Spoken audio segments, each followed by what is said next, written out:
Father Duffy looked up. You don't understand. The 30th Gospel talks about this podcast at this place at this time. It describes it as terrifying, driving mad those who hear it. We have to warn them.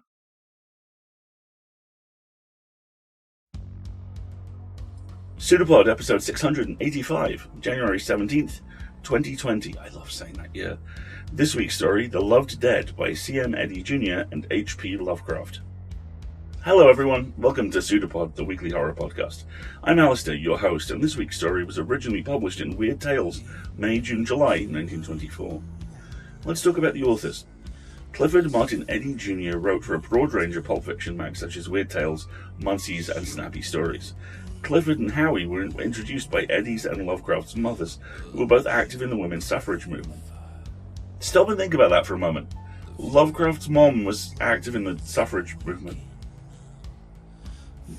Yeah, they became friends and collaborators, and both authors were also investigators for Harry Houdini, and served the magician as ghostwriters. Okay. Eddy was also a theatrical booking agent for 25 years, and later was a proofreader for Oxford Press. Howard, we know an awful lot more about. I'm going to diverge from script a little bit here, because, as I'm sure those of you who are long-term listeners know, I am painfully aware of Lovecraft's multiple personal and ethical failings, and I don't have a tremendous amount of time for a lot of his work. Some of it I'm awfully fond of. This is actually one of them, it turns out. But I sometimes struggle with making my peace with how dominant a force Lovecraft remains in modern horror. And if I could just say, if Lovecraft really was an investigator for Houdini, and also ghost wrote for him, I can't help but feel that is an area that has lain fallow for some considerable time and is rife for fictional exploration. So, I'm not an editor, this is not me inviting you to submit, just so you know. But if you are an author, a horror author, perhaps interested in writing in the horror field, Lovecraft, skeptical psychic cop for Houdini, strikes me as a concept that is sitting right there and is rife for subversion and playing with. Anyway, 3, 2, 1, we're back in the room. Your reader for this week is Andrew Lehman. Andrew is one of the founders and proprietors of the H.P. Lovecraft Historical Society and has produced and appeared in films, radio dramas, games, music and audiobook projects based on or inspired by Lovecraft's work, most notably the motion picture of The Call of Cthulhu and the Dark Adventure radio series. I cannot recommend the HPLHS stuff enough. I just can't. They are fantastic. Like I say, as someone who is very choosy about what Lovecraft he interacts with, they're a perfect canary in the gold mine, because if they've done something with a story, you know it's going to be interesting. And they're just hugely inventive and a delight to see work. So do please check out the links in the show notes there. So without further ado, Mr. Eddy, Mr. Lovecraft, and Mr. Lehman have a story for you. And they promise you, it's true.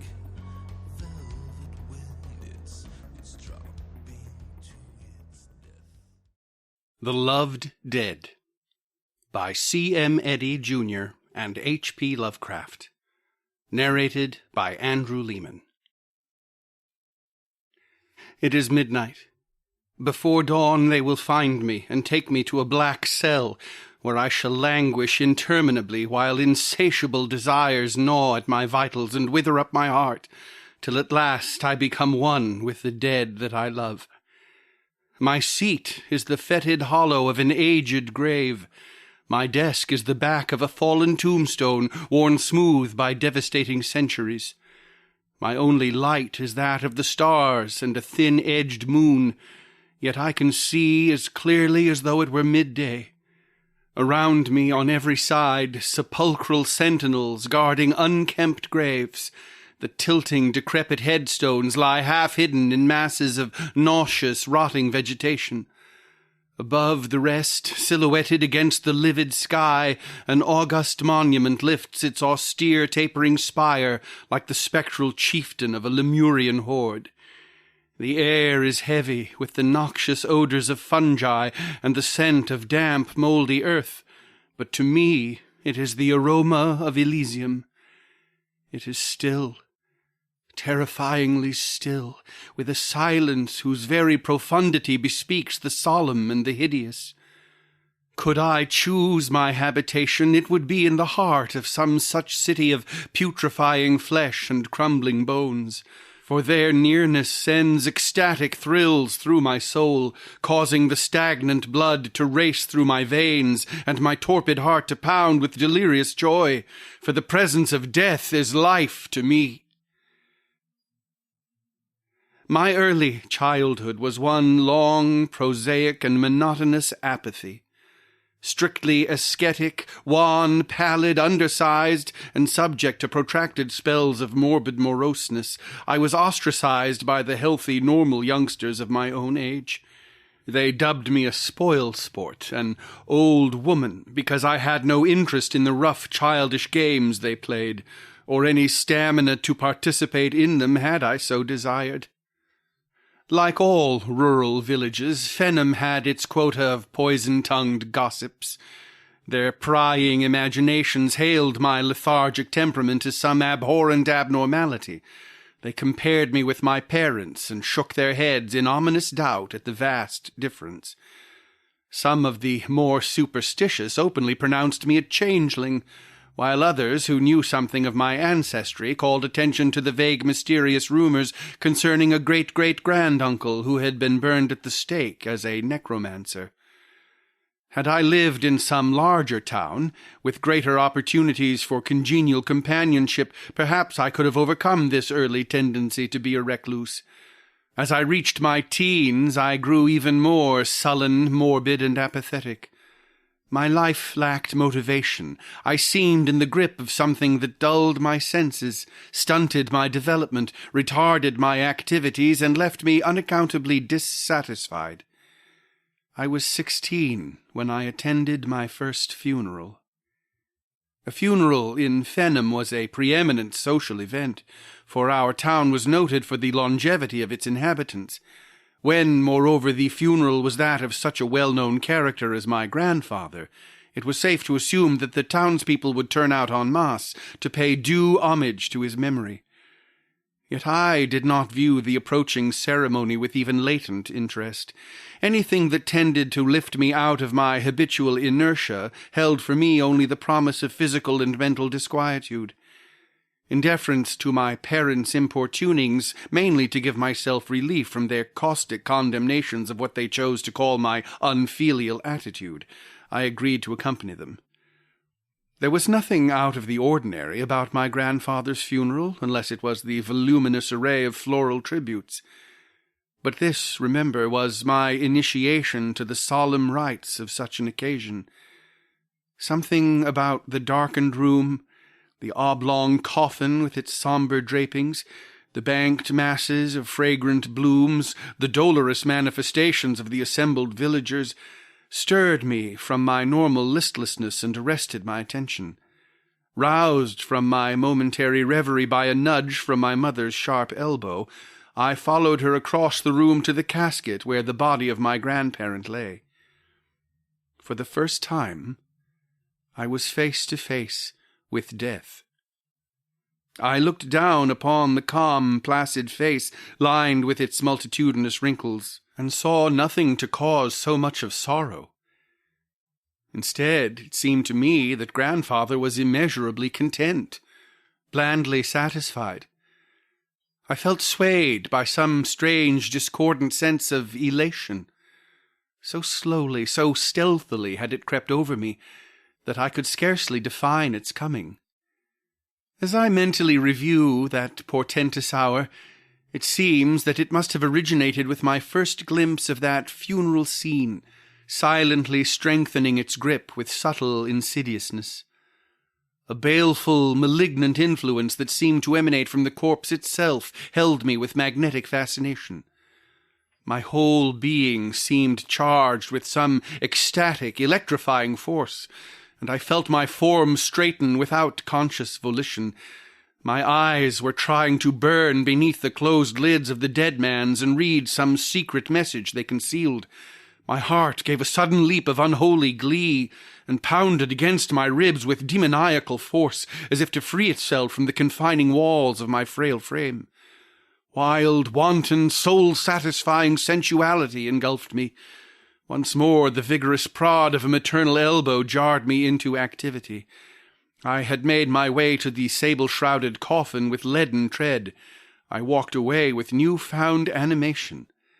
I accompanied the cortege to the cemetery, my whole physical being permeated with this mystic enlivening influence. It was as if I had quaffed deep draughts of some exotic elixir, some abominable concoction brewed from blasphemous formulae in the archives of Belial. The townsfolk were so intent upon the ceremony that the radical change in my demeanour passed unnoticed by all, save my father and my mother. But in the fortnight that followed, the village busybodies found fresh material for their vitriolic tongues in my altered bearing. At the end of the fortnight, however, the potency of the stimulus began to lose its effectiveness. Another day or two, and I had completely reverted to my old-time languor, though not to the complete and engulfing insipidity of the past. Before, there had been an utter lack of desire to emerge from the enervation. Now vague and indefinable unrest disturbed me. Outwardly I had become myself again, and the scandalmongers turned to some more engrossing subject. Had they even so much as dreamed the true cause of my exhilaration, they would have shunned me as if I were a filthy, leprous thing. Had I visioned the execrable power behind my brief period of elation, I would have locked myself forever from the rest of the world, and spent my remaining years in penitent solitude. Tragedy often runs in trilogies. Hence, despite the proverbial longevity of our townspeople, the next 5 years brought the death of both parents. My mother went first, in an accident of the most unexpected nature, and so genuine was my grief that I was honestly surprised to find its poignancy mocked and contradicted by that almost forgotten feeling of supreme and diabolical ecstasy. Once more my heart leapt wildly within me. Once more it pounded at trip-hammer speed and sent the hot blood coursing through my veins with meteoric fervour. I shook from my shoulders the harassing cloak of stagnation, only to replace it with the infinitely more horrible burden of loathsome, unhallowed desire. I haunted the death chamber where the body of my mother lay, my soul athirst for the devilish nectar that seemed to saturate the air of the darkened room. Every breath strengthened me, lifted me to towering heights of seraphic satisfaction. I knew now that it was but a sort of drugged delirium which must soon pass and leave me correspondingly weakened by its malign power, yet I could no more control my longing than I could untwist the Gordian knots in the already tangled skein of my destiny. I knew, too, that through some strange satanic curse my life depended upon the dead for its motive force, that there was a singularity in my make-up which responded only to the awesome presence of some lifeless clod. A few days later, frantic for the bestial intoxicant on which the fullness of my existence depended, I interviewed Fenham's sole undertaker, and talked him into taking me on as a sort of apprentice. The shock of my mother's demise had visibly affected my father. I think that if I had broached the idea of such outre employment at any other time, he would have been emphatic in his refusal. As it was, he nodded acquiescence after a moment's sober thought. How little did I dream that he would be the object of my first practical lesson. He, too, died suddenly, developing some hitherto unsuspected heart affliction. My octogenarian employer tried his best to dissuade me from the unthinkable task of embalming his body, nor did he detect the rapturous glint in my eyes as I finally won him over to my damnable point of view. I cannot hope to express the reprehensible, the unutterable thoughts that swept in tumultuous waves of passion through my racing heart as I laboured over the lifeless clay. Unsurpassed love was the keynote of these concepts. A love greater, far greater than any I had ever borne him while he was alive. My father was not a rich man, but he had possessed enough of worldly goods to make him comfortably independent. As his sole heir, I found myself in rather a paradoxical position. My early youth had totally failed to fit me for contact with the modern world, Yet the primitive life of Fenham, with its attendant isolation, palled upon me. Indeed, the longevity of the inhabitants defeated my sole motive in arranging my indenture. After settling the estate, it proved an easy matter to secure my release, and I headed for Bayborough, a city some 50 miles away. Here my year of apprenticeship stood me in good stead. I had no trouble in establishing a favourable connection as an assistant with the Gresham Corporation, a concern that maintained the largest funeral parlours in the city. I even prevailed upon them to let me sleep upon the premises, for already the proximity of the dead was becoming an obsession. I applied myself to my task with unwonted zeal. No case was too gruesome for my impious sensibilities, and I soon became master at my chosen vocation. Every fresh corpse brought into the establishment meant a fulfilled promise of ungodly gladness, of irreverent gratification, a return of that rapturous tumult of the arteries which transformed my grisly task into one of beloved devotion, yet every carnal satiation exacted its toll. I came to dread the days that brought no dead for me to gloat over, and prayed to all the obscene gods of the nethermost abysses to bring swift, sure death upon the residents of the city. Then came the nights when a skulking figure stole surreptitiously through the shadowy streets of the suburbs. Pitch-dark nights when the midnight moon was obscured by heavy, lowering clouds. It was a furtive figure that blended with the trees and cast fugitive glances over its shoulder, a figure bent on some malignant mission. After one of these prowlings, the morning papers would scream to their sensation-mad clientele the details of some nightmare crime, column on column of lurid gloating over abominable atrocities, paragraph on paragraph of impossible solutions and extravagant conflicting suspicions. Through it all I felt a supreme sense of security, for who would for a moment suspect an employee in an undertaking establishment, where death was supposedly an everyday affair, of seeking surcease from unnameable urgings in the cold-blooded slaughter of his fellow beings? I planned each crime with maniacal cunning, varying the manner of my murders so that no one would even dream that all were the work of one blood-stained pair of hands.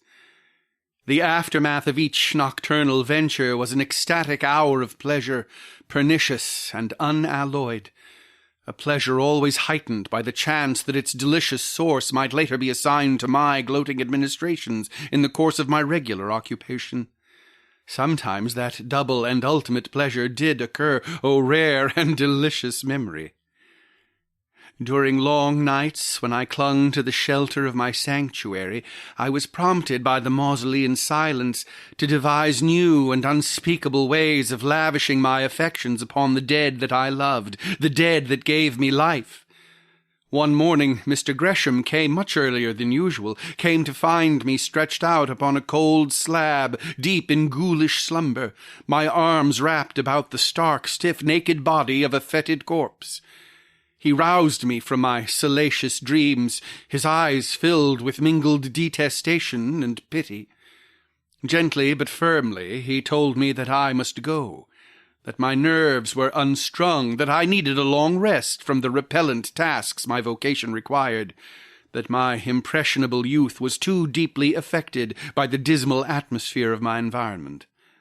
How little did he know of the demoniacal desires that spurred me on in my disgusting infirmities. I was wise enough to see that argument would only strengthen his belief in my potential madness. It was far better to leave than to invite discovery of the motive underlying my actions. After this I dared not stay long in one place, for fear some overt act would bear my secret to an unsympathetic world. I drifted from city to city, from town to town.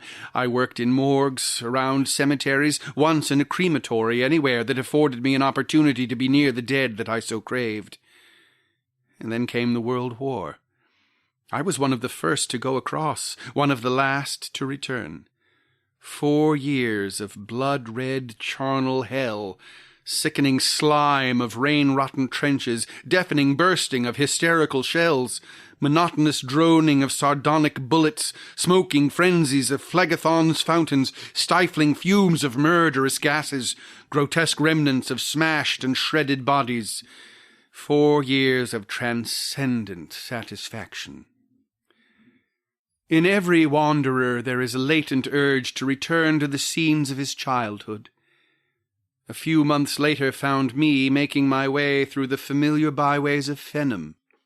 Vacant, dilapidated farmhouses lined the adjacent roadsides, while the years had brought equal retrogression to the town itself. A mere handful of the houses were occupied, but among these was the one I had once called home. The tangled, weed-choked driveway, the broken window-panes, the uncared-for acres that stretched behind, all bore mute confirmation of the tales that guarded inquiries had elicited that it now sheltered a dissolute drunkard who eked out a meagre existence from the chores his few neighbors gave him out of sympathy for the mistreated wife and undernourished child who shared his lot. All in all, the glamour surrounding my youthful environment was entirely dispelled. So, prompted by some errant foolhardy thought, I next turned my steps toward Bayborough.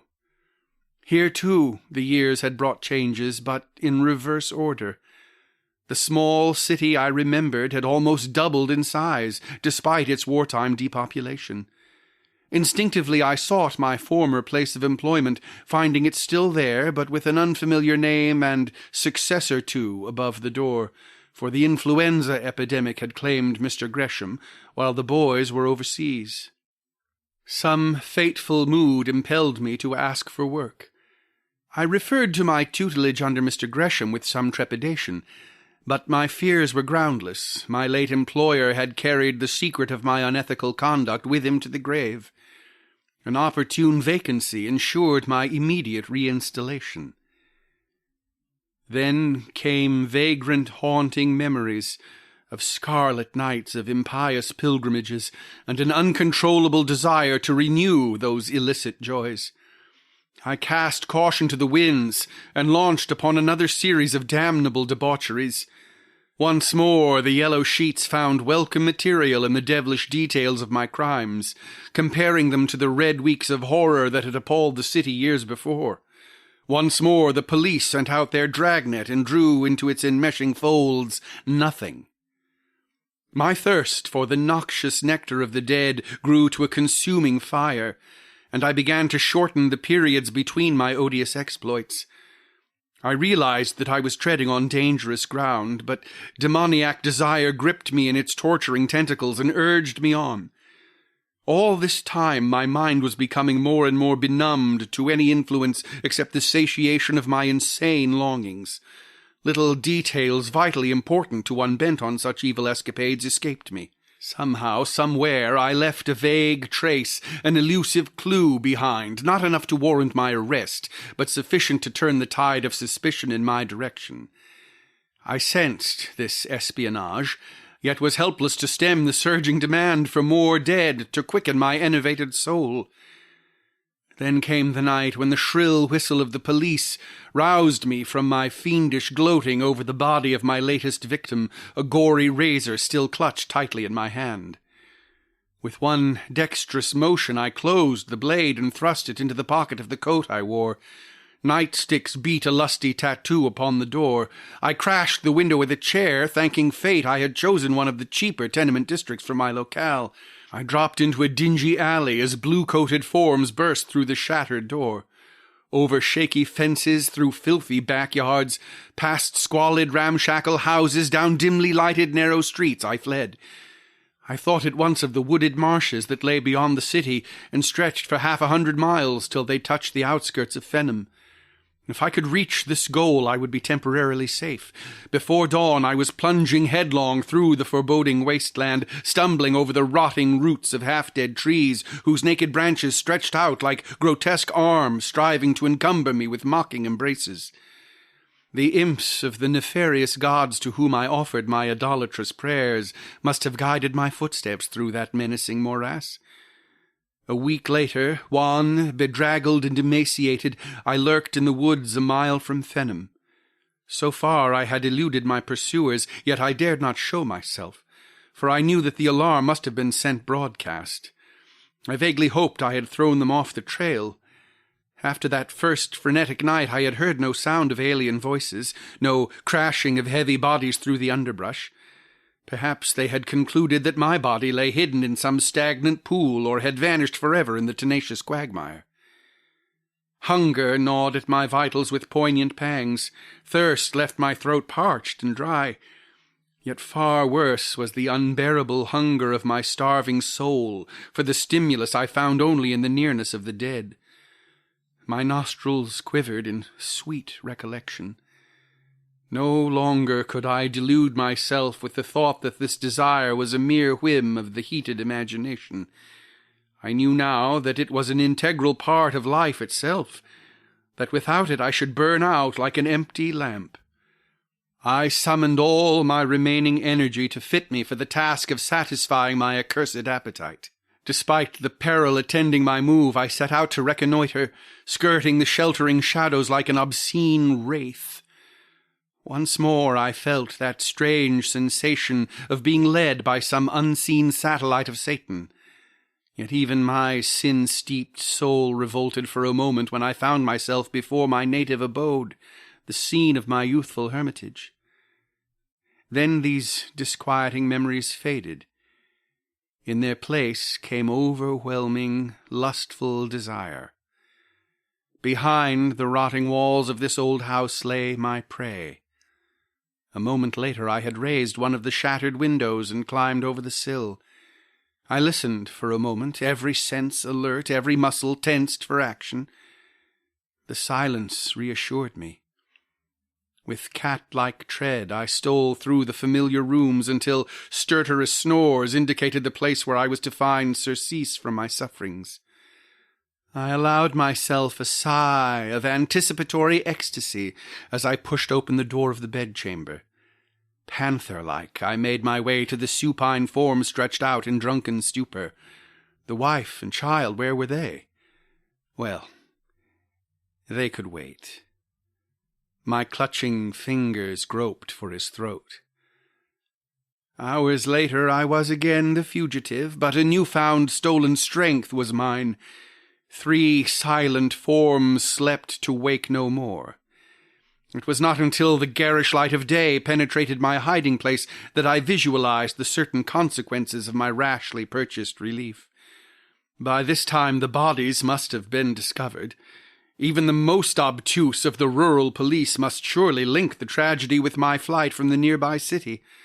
Besides, for the first time I had been careless enough to leave some tangible proof of my identity, my fingerprints on the throats of the newly dead.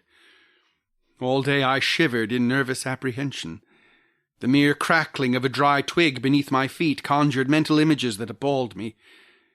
That night, under cover of the protecting darkness, I skirted Fenham and made for the woods that lay beyond. Before dawn came the first definite hint of renewed pursuit, the distant baying of hounds. Through the long night I pressed on, but by morning I could feel my artificial strength ebbing. Noon brought once more the insistent call of the contaminating curse, and I knew I must fall by the way unless I could once more experience that exotic intoxication that came only with the proximity of the loved dead. I had travelled in a wide semicircle. If I pushed steadily ahead, midnight would bring me to the cemetery where I had laid away my parents years before. My only hope, I felt certain, lay in reaching this goal before I was overtaken. With a silent prayer to the devils that dominated my destiny, I turned leaden feet in the direction of my last stronghold. God, can it be that a scant 12 hours have passed since I started for my ghostly sanctuary? I have lived an eternity in each leaden hour, but I have reached a rich reward. The noxious odors of this neglected spot are frankincense to my suffering soul. The first streaks of dawn are graying the horizon. They are coming. My sharp ears catch the far-off howling of the dogs. It is but a matter of minutes before they find me and shut me away forever from the rest of the world, to spend my days in ravaging yearnings till at last I join the dead I love. They shall not take me. A way of escape is open. A coward's choice, perhaps, but better, far better than endless months of nameless misery. I will leave this record behind me, that some soul may perhaps understand why I make this choice. The razor. It has nestled forgotten in my pocket since my flight from Bayborough.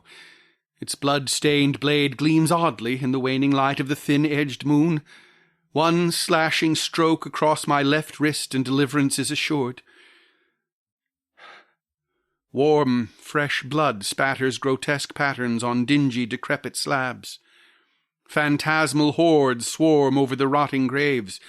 Spectral fingers beckon me. Ethereal fragments of unwritten melodies rise in celestial crescendo. Distant stars dance drunkenly in demoniac accompaniment. 1,000 tiny hammers beat hideous dissonances on anvils inside my chaotic brain. Grey ghosts of slaughtered spirits parade in mocking silence before me. Scorching tongues of invisible flame sear the brand of hell upon my sickened soul. I can write no more.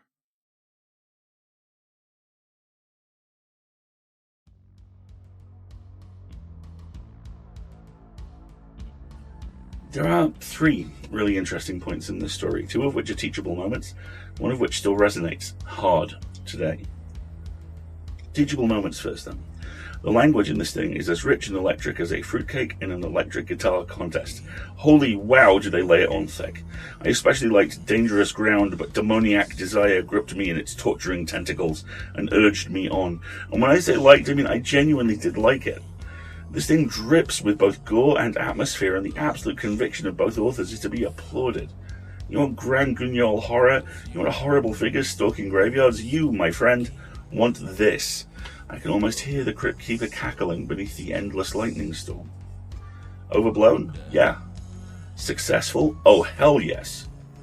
Second teachable moment is that ending. That is the sort of ending you find these days in English assignments from talented kids who grow up to realize that they're best suited to working on a horror podcast and writing a surprisingly eccentric, kind-hearted science fiction role-playing game that's available now. Anywho, seriously, I wrote that ending for an English assignment. So did hundreds of other kids. It was corny then, it's corny now. The story just gets away with it because the whole thing is so Cabinet of Dr. Caligari plays Freebird that it just hits. Sure, he dies writing. Why not? Makes perfect sense. But all of this is superficial. All of this is just surface detail, and bagging on it for much more than I already have, and for some of you I'm sure would have been happy to see me close up earlier, it's just taking cheap shots. It's like laughing at Bob Dylan's production values. It's like wondering why Chumbawamba didn't use bass drops. It's, to borrow my favourite Douglas Adamsism, ordering choc mint chip ice cream and demanding to know what the hell the little brown bits are. Now, under the hood, beneath all that, that's where this story really works. Because the presence of death in life is transformative. It can't not be. You never go back from the moment you realise that people you love have finite lifespans. It's like a shade on your glasses, a volume control you can never quite turn back up. I lost one grandmother very young. I lost my best friend when we were both 17. My mum, whose mum was the one who died, was a hospice care nurse at the time. Death was, for me, a lot like that scene with the Grim Reapers in Scrubs, and it was like that from an early age, and sometimes I really wish it wasn't. I'm hyper-attenuated to mortality. Sometimes that manifests as anxiety, sometimes insomnia. It's not always present, but it always shows up when it feels it needs to, and it never does. I've slept badly before routine doctor's appointments. I've lost sleep worrying about the appointments of others. I fought the urge to read omens into life and to act on them. Down that road, too often, is where this story ends up, letting something define your life rather than steer it yourself. Don't do that. These things do steer us, but we can grab the wheel back, and we should. My last doctor's appointment, awesome. My chest infection, which I know you can hear, officially on the ropes. My fear of mortality, and worse, my fear of how comfortable I am with it, very much subdued. That won't last, but it won't ever put me where this story puts its lead. And it won't ever put you there either. I promise. So, a road not taken but very much visible, and a presentation style that has transformed into something gloriously over the top, and still surprisingly effective. Pretty good, fellas. Pretty good. We rely on you to pay our authors and cover our server costs, and also to pay our associate editors, and we're almost at the point where we can do that. Just under a year ago, SFWA raised the qualifying pro rates from 6 cents a word to 8 cents a word, and at the time, we were faced with a choice. We could wait for our donations to rise to the point where we could cover that, or we could step up to that immediately and be prepared to take shorter stories from time to time and public domain stories from time to time to offset the cost.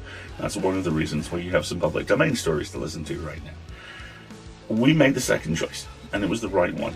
And across the course of the last year, our various editorial teams have done heroic work raising people's awareness in what we're trying to do and inching that donation meter towards the point where we can actually really kick off on this. And we're so close.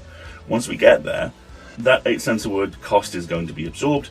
We'll still be running out of kind of public domain and copyright stuff, because as I hope you can see, there's some really good material there, but we'll also inevitably be able to buy more originals, and as importantly, we'll be able to pay our associate editors.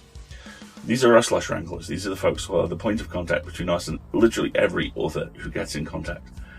They're largely unpaid across the industry, and we would love to be one of the people that starts to change that. In order to do that, we need just a little bit more money. With that in mind, if you have the capability, please go to PseudoPod.org and click on Feed the Pod and donate, or subscribe there for as little as $5 a month. The same level applies over at Patreon, but there are also higher levels which get you more things. Either way, it helps, and helps immensely. We also know that some people can't stretch to it. I know I'm financially restricted at the moment, and I know what that feels like. Please don't feel bad. If you want to help, maybe boost our signal, leave a review somewhere, blog about it, tweet an episode, tweet a link to something, anything like that. You would not believe how much that helps. And that's something which is within everyone's power to do. So if you can, please do so. In the meantime, thank you all for all your assistance. And like I say, we're almost there. We will be back next week when, as now, we will be a production of Escape Artists Incorporated and released under a Creative Commons Attribution Non-Commercial No Derivatives license. We leave you with this quote from All-Star Superman by Grant Morrison, Frank Whiteley and team. It is from an issue which I would argue is one of the high watermarks of 20th and 21st century comics. And the line is simply this: "You're much stronger than you think you are." Thanks, Clark. See you next week, folks, and until then, have fun.